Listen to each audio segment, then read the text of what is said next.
한 20년쯤 된 것 같아요. 한국 교회의 미래를 준비하는 모임이라는 그런 모임에서 한미준이라고 하죠.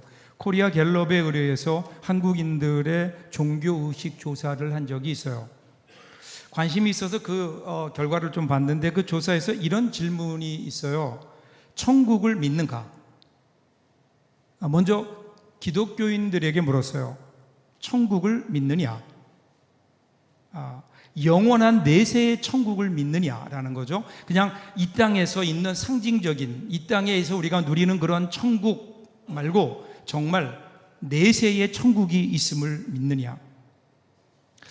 그런데 놀라운 사실은 소위 교인, 교회에 다닌다, 기독교인이라고 대답한 사람 가운데 내세의 천국은 안 믿고 이 땅에서 그냥 하나님과 함께 있는 것, 이 땅에서 누리는, 이 땅에 믿음으로 사는 것이 천국이라고 대답한 사람이 무려 41%에 달했다는 거예요. 그러니까 이 땅에서 누리는 천국은 믿는데 진짜 천국, 천국의 진짜 내세의 천국은 믿지 않는, 절반에 가까운 교회를 다니는 사람들이 내세의 천국을 믿지 않고 있다. 우리는 어떨까요? 절반은 내세의 천국을 믿지 않는다. 그럼 비기독교인들은 어떨까요? 비기독교인들에게도 같은 질문을 했어요. 내세를 믿느냐?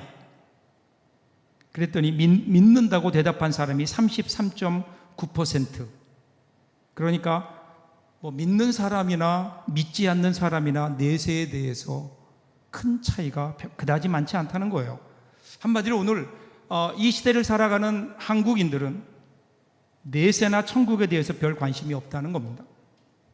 오늘 여러분 어떠신가요? 여러분 천국을 믿으시나요? 내세의 천국. 그렇다면 그 천국에 대해서 얼마나 알고 계신가요? 우리가 돌아가야 될 영원한 곳, 혹시 그곳을 우리는 이 땅의 그림자에 가리워져서 잊고 살고 있는 것은 아닌가?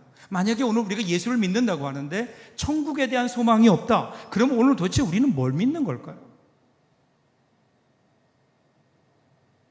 천국에 대한 소망이 없다면 오늘 우리는 예수를 제대로 믿고 있는 것일까? 저는 어느 분의 간증을 들은 적이 있어요. 늦게 신앙을 가진 한 할머니가 계신데, 이 할머니가 시간만 나면 이제 성경을 읽는 거예요. 근데 성경을 읽는데 이 할머니가 성경을 읽는 방법이 독특해요. 성경을 다 읽지 않아요. 사람 이름만 계속 보면서 외우는 거예요.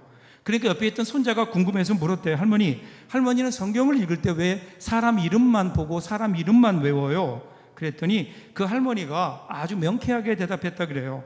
야, 이제 곧 하나님 앞에 갈 텐데 성경을 다 알아서 뭐 하겠니? 내가 천국 가면 이 사람들이 다 있을 텐데 이 사람들 이름이라도 알아야 천국 가서 그 사람들에게 아는 척 할 게 아니냐. 근데 여러분, 이런 생생한 소망이 오늘 우리에게 있는가라는 거예요.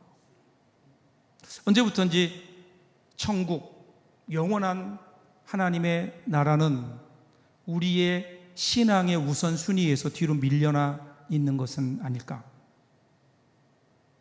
성경은 처음부터 끝까지 천국에 관하여 이야기하고 있잖아요. 특별히 오늘 본문 보면, 오늘 본문이 새하늘 새 땅, 즉 앞으로 우리가 가야 될 영원한 하나님 나라를 분명하게 소개해 주고 있거든요.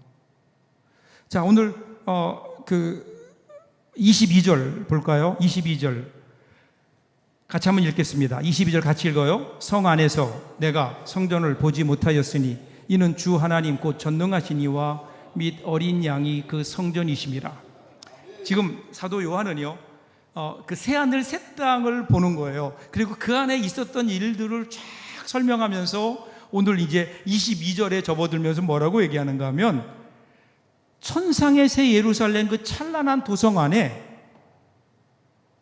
한 가지 없는 게 있다는 거예요. 그게 뭐냐? 성전이라는 거예요. 성전이 없대요. 여러분, 우리가 알다시피 구약에서부터 이어진 성전은 하나님의 임재를 상징하는 가장 거룩한 장소였잖아요. 우리의 신앙에서 성전을 빼놓는다면 그러면 어떨까요? 그들은 하나님을 만나기 위해서 사람들은 성전에 갔고, 그리고 제사장들을 통해서 거기서 희생제사를 드림으로 그들의 죄가 사해지고 거기서 하나님을 만났잖아요. 그 성전이, 예루살렘을 대표했던 그 성전이 새 예루살렘, 새 하늘 새 땅에는 없대요. 성전이 보이지 않는다? 왜 그럴까요? 요한은 그 이유를 하나님과 예수 그리스도께서 성전이시기 때문이다, 이렇게 얘기해요. 다시 말하면 이런 거죠. 여러분, 목적지에 도착하면 이정표는 더 이상 의미가 없어요. 그렇지 않나요? 여러분, 사랑하는 사람과 떨어져 있을 때는 사랑하는 사람의 사진을 꺼내보면서 그 사랑을 확인하죠. 그런데 사랑하는 사람을 만나면 어떨까요? 그때는 상황이 달라지지 않나요? 사랑하는 사람을 만났는데도 자꾸만 주머니에서 사진을 꺼내서 쳐다본다. 좀 이상하지 않아요? 사랑하는 사람을 만났으면 어떻게 해요? 이제 그 사랑하는 사람과 만났기에 더 이상 사진은 필요가 없는 거예요. 그러니까 새하늘 새 땅, 거기에는 이제 성전이 필요가 없어요. 왜냐하면 예수님께서 함께 하시기 때문에 그래요. 성전 되시는 예수님께서 함께 하시기 때문에, 예수님께서 십자가에서 우리를 위해 죽으시고 부활하심으로 친히 성전이 되셨죠. 그래서 원래 성전이 의미했었던, 성전이 일종의 그림자라면 성전의 실체 되신 예수 그리스도께서 그곳에 계시기에 성전의 원형이 실현된 거예요. 그리고 거기에는 더 이상 오늘 우리가 생각하는 성전, 또 뭐 교회 없어요. 거기는 오직 예수, 성전의 원형 되시는 예수 그리스도가 계시는 거예요. 그래서 천국에서의 예배는 지금과는 다를 거예요. 성전이 없기에 지금 우리가 드리는 예배와는 다르지 않겠어요? 여러분, 천국 가면 뭐 하느냐? 그러면 천국 가면 매일 하나님 찬양하고 하나님께 예배한다고 하는데, 이 얘기를 하면 여러분들의 표정이 별로 안 좋아요. 왜냐하면 이 재미없는 예배를 매일 드린다고? 그 천국일까? 뭐 이렇게 걱정하는 분들도 있더라고요. 걱정하지 마세요. 천국에서 예배는 지금 우리가 드리는 교회 성전에서 예배와는 달라요. 영과 진리로 하나님께 예배하는 거예요. 이제는 더 이상 어떤 순서가 아니라 하나님과 얼굴을 페이스 투 페이스, 하나님과 얼굴을 마주보며 그 하나님 앞에서 하나님의 은혜를 찬양하고, 그리고 하나님의 그 음성을 듣는, 저는 그 예배가 너무너무 기다려져요. 왜 그런 줄 아세요? 그 예배가 되면, 천국의 예배가 되면 설교 안 해도 되거든요. 제가 거기서 예수님 앞에서 뭐 설교하겠어요? 저는 거기서 찬양대를 했으면 좋겠어요. 그죠? 그런데 여러분 그거 아세요? 거긴 찬양대도 없을 거예요. 왜냐하면 우리 모두가 다 함께 전심으로 하나님을 찬양할 거니까. 그 우리 찬양대는 어려워도 지금 이렇게 기회가 있을 때 열심히 찬양해야 돼요. 열심히 찬양해야 돼요. 지금 우리가 생각하는 이런 성전 예배가 아니라 완전하게 하나님의 성전이 이루어지는, 그러면서 이어지는 23절 25절 보세요. 그 성은 해나 달의 비침이 쓸데없으니 이는 하나님의 영광이 비치고 어린 양이 그 등불이 되십니다. 만국이 그 빛 가운데로 다니고 땅의 왕들이 자기 영광을 가지고 그리로 들어가리라. 낮에 성문들을 도무지 닫지 아니하리니 거기에는 밤이 없습니다. 성전이 없다고 하면서 또 하나 다른 점을 이야기하는데 거기에는 밤이 없대요. 그러면서 새 예루살렘, 영원한 하나님의 나라에서는 해도 필요 없고 달도 쓸모가 없다. 왜냐하면 하나님의 영광이 그 도성을 완전히 비추고 있기 때문이다. 그러니까 어린 양 예수 그리스도께서 친히 모든 빛의 근원이 되시기 때문에 완전한 빛으로 비추고 계시기에 거기에는 어둠이 없는 곳, 어둠이 없다. 여러분, 어둠이라고 하는 것은, 어둠은 빛이 없는 거죠. 어둠 속에서는 아무리 가까이 있어도 보이지 않아요. 보지 못하는 것은, 어둠 속에서 보지 못하는 이유는 실체가 없기 때문이 아니에요. 빛이 없기 때문에 그래요. 아무리 아름다운 그림도 불 꺼진 방 안에서는 그저 어둠에 불과할 뿐이에요. 아무리 가까운 사람이 있어도 마음의 눈이 닫혀 있으면 멀게만 느껴지잖아요. 우리에게는 이 빛이 비추어야 돼요. 빛이 있어야 사물을 분별할 수 있고, 빛이 있어야 방향을 알 수 있고, 빛이 있어야 서로를 확인할 수 있거든요. 그래서 예수님께서 이 땅에 오셔서 요한복음 8장 12절에서 나는 세상의 빛이라고 하셨어요. 왜 그러셨을까요? 이 어두운 세상, 어둠 가운데 있어서 뭐가 뭔지 도무지 알지 못하는 이 세상, 예수님이 하나님이 인간의 모습으로 이 땅에 오셨음에도 알지 못하는 이 세상, 그분이 이 땅에 오셔서 빛을 비추기 시작한 거예요. 그분의 빛 앞에서 우리는 우리 자신을 보게 되고 세상을 다르게 보게 되고 하나님을 보게 되고 천국을 보게 된 것 아니에요? 그래서 여러분, 신앙은요, 깨달음이 아니에요. 내가 먼저 깨달음으로 신앙이 시작되는 게 아니에요. 신앙은 하나님의 말씀의 빛이, 은혜의 빛이 비춰줘야 돼요. 그 빛이 비춰질 때 그 빛 아래에서 우리는 비로소 내가 누구인가를 알 수 있고, 내가 누구인가를 볼 수 있고, 우리의 실상을 알 수 있는 거예요. 그 빛 아래서만 참된 믿음과 삶의 길을 찾을 수 있어요. 천국은 참 빛이 있게 거기에는 밤이 없어요. 그럼 밤이라는 건 뭘까요? 밤은 우리 인간에게 어둠이며 두려움이며 죄와 슬픔의 사건이에요. 그래서 성경을 보면 밤은 종종 고통과 죄의 상징으로 등장하죠. 그런데 우리가 갈 영원한 하나님의 나라, 그곳은 어떻다고요? 밤이 없다고요. 어둠이 없다고요. 왜냐하면 어린 양 대신 예수 그리스도의 그 은혜가, 그 하나님의 영광이 완전하게 비추고 있기에 드러나지 않을 것이 없는, 모든 것이 이제는 보이는, 그리고 낮에 성문들을 도무지 닫지 아니하리니 라는 그런 대목도 나와요. 성문을 닫는 이유는 뭘까요? 때가 되면 성문을 닫죠. 외부의 위협으로부터 보호해야 되기 때문에 그래요. 그런데 하나님 나라는 보호할 필요가 없어요. 그러기에 닫히지 않아요. 거기엔 두려움이 없고 하나님이 지키시는 완전한 곳이기 때문에 더 이상 외적의 위협이 없는, 이것이 여러분 하나님의 나라의 모습인 거죠. 아마도 요한은 이 장면을 단지 먼 미래의 그림으로만 제시하진 않았을 거예요. 지금 그는 박해받는 교회, 절망 속에 있는 성도들, 로마 제국의 어둠 속에 신음하던 믿음의 사람들에게 여러분 이 하나님 나라의 소망을 얘기하지 않았을까요? 그들에게는 밤이 끝난다는 희망, 이제 이 어둠이 곧 물러간다, 그리고 문이 닫히지 않는 하나님의 나라, 그 나라가 우리에게 온다, 우리에게 있다, 이것은 말할 수 없는 위로였을 거예요. 오늘 우리에게도 이 은혜가 있죠. 오늘도 이 말씀 앞에 서 보십시오. 때로는 우리 인생의 밤이 길게 느껴질 때가 있어요. 우리 마음의 문이 닫히고 삶의 길이 닫히는 것처럼 느껴질 때, 그때 기억하시라고요. 하나님의 나라는 어둠이 없고 문이 닫히지 않는다는 그 사실, 그리고 그 하나님의 나라가 우리에게 오고 있고 우리는 이미 그 하나님 나라를 살고 있다는 그 사실을, 이렇게 요한은 새하늘과 새 땅을 설명하는 왜 드디어 이제 결론으로 가요. 그 결론이 26절, 27절이에요. 그럼 새 예루살렘에 누가 들어가겠는가?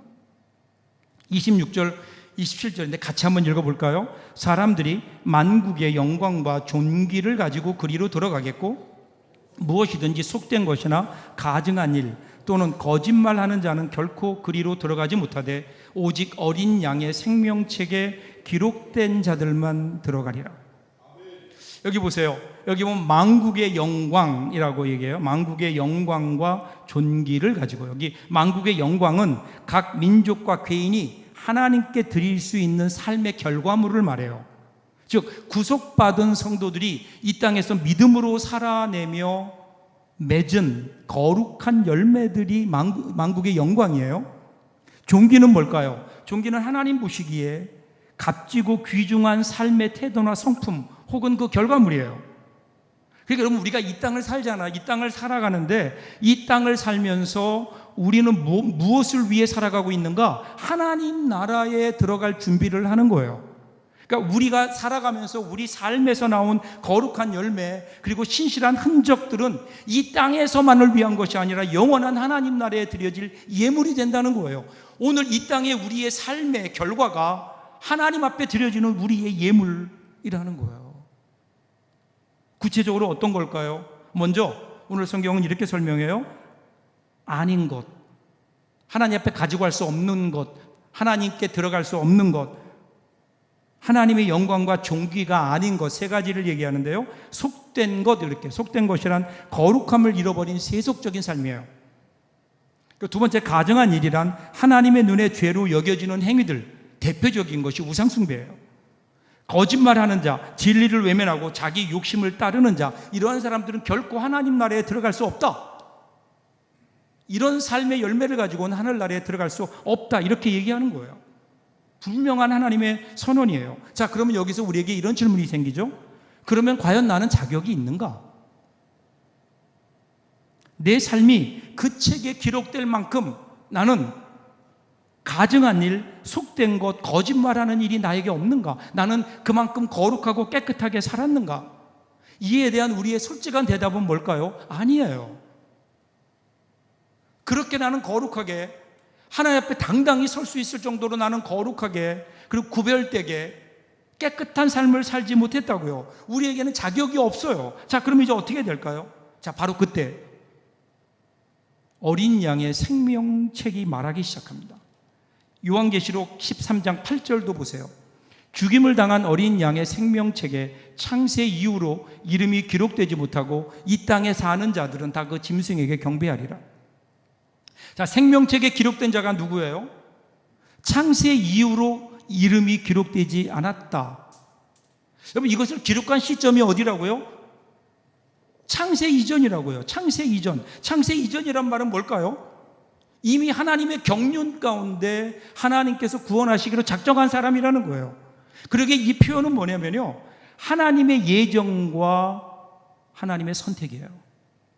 하나님의 은혜예요. 우리가 내가 무엇을 함으로, 내가 거룩하게 삶으로 하늘나라 하나님 책에 기록된 것이 아니라는 거예요. 하나님께서 하나님의 은혜와 하나님의 경륜과 하나님의 예정 가운데 이미 사람들의 이름을 그곳에 기록했다. 이해하기 어려운 내용이에요. 그러면서 오늘 성경은 뭐라고 얘기하는 줄 아세요? 그러면 우리가 어떻게 우리 이름이 생명책에 기록된 것을 알 수 있을까? 우리가 알 수 있는 것은요, 우리의 행동이라는 거예요. 어떻게 알 수 있느냐? 짐승, 그 사탄에게 경배하고 있는가 아닌가, 이것으로 알 수 있다는 거예요. 자, 이게 무슨 말일까요? 여러분, 이건 단지 이름이 있고 없고의 문제가 아니에요. 우리의 깊은 영적 현실을 드러내요. 그러니까 생명책이라고 하는 것은 단순한 명단이 아니에요. 이것은 그리스도의 생명으로 살고자 결단한 이들의 이름이 기록된 구원의 표예요. 그런데 어떤 사람이 기록되는가? 죽임을 당하신 어린 양, 그 십자가에서 피 흘리신 예수 그리스도의 은혜를 믿고 그를 따르기로 작정한 사람들이 이 책에 이름이 있는 거예요. 그러니까 이 이름은요, 내가 무엇을 함으로, 내가 이 땅에서 어떠한 거룩한 일을 함으로 내 이름을 거기에 써 넣는 게 아니라 하나님의 은혜와 부르심으로 기록된 이름이라는 거예요. 그러니까 어린 양의 생명책은 공로의 목록이 아니에요. 하나님의 은혜의 명단이에요. 은혜의 명단.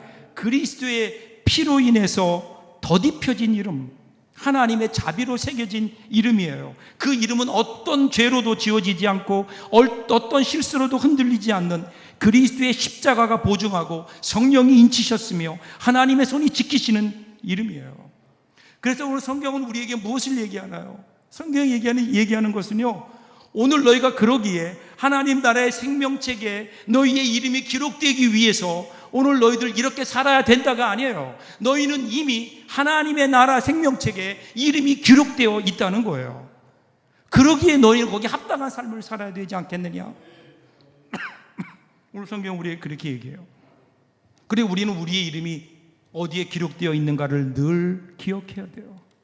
우리가 무엇을 함으로 생명책에 우리 이름이 기록되는 게 아니에요. 생명책에 이름이 기록되는 것은 어린 양의 피예요. 예수 그리스도의 은혜로 말미암아 하나님이 우리를 구원하셨어요. 그래서 하늘나라 하나님 생명책에 우리의 이름을 기록하셨다고요. 그러기에 그것을 알기에 오늘 우리는 함부로 살 수 없는 거예요. 하늘나라 생명책에 내 이름이 기록되어 있는데 어떻게 내가 사망의 권세인 사탄 앞에 내가 무릎 꿇을 수 있겠냐는 거예요. 어떻게 내가 짐승에게 경배할 수 있겠냐는 거예요. 내가 하나님의 사람이기 때문에 하늘나라 하나님의 그 생명책에 내 이름이 기록된 것을 내가 알기에 나는 오늘 이 땅에서 내 신앙을 저버릴 수 없다. 사탄에게 절할 수 없고 그러게 나는 믿음을 지켜야 되고 어떤 상황 속에서도 하나님께 속한 사람으로 하나님의 편한 사람으로 살겠다. 이것이 오늘 하나님 나라 어린 양의 생명책에 기록된 사람들의 모습인 거예요. 사랑하는 여러분, 오늘 우리는 수많은 유혹과 싸움에 살아갑니다. 눈에 보이는 현실 앞에서 사실은요, 이 세상의 가치 앞에서 믿음을 지킨다는 게 쉬운 일이 아니에요. 그럼에도 불구하고 우리가 믿음의 길을 포기할 수 없는 것, 그리고 사탄의 유혹에 우리가 넘어가서는 안 되는 이유, 그 이유는요, 우리가 하나님의 사람이기 때문에 그래요. 내가 하늘나라 하나님의 생명책에 내가 기록되어 있기 때문에, 하나님의 은혜로 예수 그리스도의 피로 하늘나라 생명책에 우리 존재가 새겨졌기에 이 사실이 우리를 붙드는 거 아니에요. 나의 이름이 하늘나라 생명책에 기록되어 있다. 이게 우리의 힘이에요. 그래서 우리는 결코 사탄에게 질 수 없어요. 결코 우리는 사탄에게 절할 수 없어요. 이 땅의 잠시의 유익보다 그러기에 우리는 영원한 생명을 선택할 수밖에 없다고요. 우리는 이 세상에 속한 자가 아니라 하나님께 속한 자이기 때문에 그분이 나를 아세요. 내 이름이 생명책에 있어요. 그 진리가 오늘 우리 걸음을 하나님 편에 서게 만드는 거예요. 사랑하는 여러분, 우리는 종종 기도할 때 하나님 내 편이 돼, 하나님이 내 편이 되어달라고 기도해요. 내 계획을 도와주시고 내 뜻을 이루어 주시기를 기대하며 하나님 앞에 우리 기도하죠. 그런데 우리가 그 기도가 그게 다일까요? 우리 진정한 기도는 내가 하나님이 내 편이 되어달라고 하는 것이 아니라 내가 하나님 편에 서는 것 아닐까요? 그분 앞에, 그 말씀 앞에 내 생각을 내려놓고 그분의 뜻에 나의 삶을 맞추어가는 것, 여러분, 이게 여러분 믿음이에요. 하나님이 우리 편이 되어주시길 구하는 게 아니라 우리가 하나님 편에 서는, 날마다 오늘 그러기에 하나님 나라 어린 양의 생명책에 이름이 기록된 하나님의 사람으로서 오늘 우리는 날마다 하나님 편에 서서 살아야죠. 매일 아침 작은 말 한마디에서 하나님 편에 서야 됩니다. 이 하나님 편에 선다는 거 쉬운 일이 아니에요. 때로는 외로움도 있고 오해를 감당할 수도 있고 자기를 부르내야 되는 아픔도 있을 거예요. 그런데 여러분, 왜 우리가 그렇게 살아야 되냐고요? 그 자리가 하나님이 함께하는 자리예요. 하나님의 능력이 머무는 자리예요. 그분의 말씀 위에, 그분의 뜻 안에서 하나님 편에 서서 우리들이 그렇게 믿음을 지키며 살아나갈 때, 여러분, 거기서 우리는 하나님의 능력과 은혜를 이전에 경험하지 못했던 이 놀라운 은혜를 경험할 수 있지 않을까요? 오늘 저와 여러분이 바로 그 하나님 나라의 생명책에 기록된 그 사람으로 하나님 편에서 오늘도 승리하며 살아가는 저와 여러분들 될 수 있기를 주님의 이름으로 축복합니다. 기도하겠습니다.